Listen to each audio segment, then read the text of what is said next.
Many Muslims in Western countries may not be aware that Prophet Muhammad had concubines and engaged in intimate relations with them. They often believe that he encouraged the freeing of slaves and that Islam is against slavery.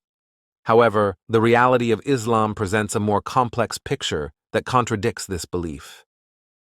Sunan an-Nasa'i number 3959. Chapter Jealousy. It was narrated from Anas that the Messenger of Allah had a female slave with whom he had intercourse. But Aishah and Hafsah would not leave him alone until he said that she was forbidden for him. Then Allah, the Mighty and Sublime, revealed, "O Prophet, why do you forbid for yourself that which Allah has allowed to you?" This hadith suggests that Prophet Muhammad not only engaged in the practice of enslaving women, but also had intimate relations with them, which caused feelings of anger and jealousy in Aishah and Hafsah. This indicates a lack of loyalty toward wives within Islamic marriage, implying that, according to Muhammad, wives do not deserve the loyalty of their husbands. Prophet Muhammad not only taught Muslims to enslave women, he also allowed Muslims to sell their female slaves in slave markets. Sunan Ibn Majah 2517.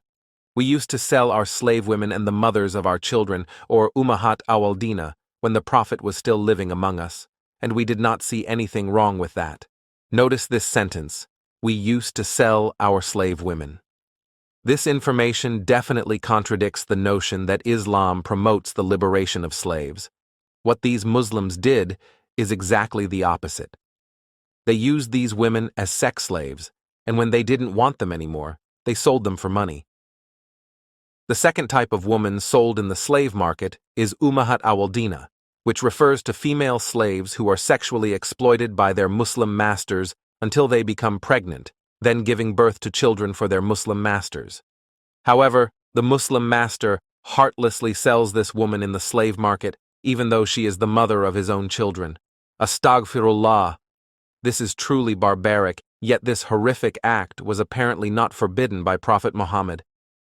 When Umar was in power, he prohibited this practice, but Prophet Muhammad allowed it. Islam legalizes the enslavement of women, treating them as sex objects, using their bodies to bear children, and then, when they are no longer needed, selling them off in the slave market. Such vile teachings clearly come from Satan, who hates human beings, especially women.